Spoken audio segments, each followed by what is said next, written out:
Hi guys, welcome back with me again in this channel. On today's tutorial, I'm going to show you how you can trade Brainrots in Escape Tsunami for Brainrots. So you need to stop holding those Brainrots and start trading. And in today's video, I'm going to show you how you can trade Brainrots in Escape Tsunami so you can complete your collection and get the rarest items in the game.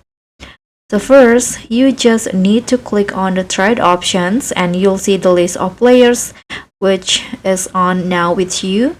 Now you can just choose which player that you want to trade with. For example, I'm going to trade with this person and the trade request will be sent.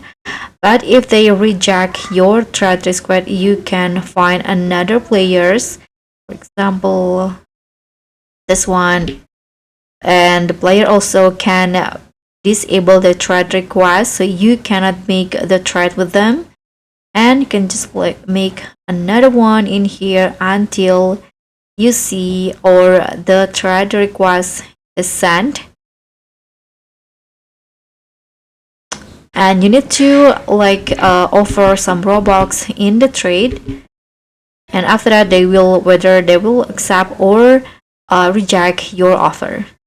So that's all from me. Thank you so much for watching. Don't forget to like, comment, and subscribe. Also click on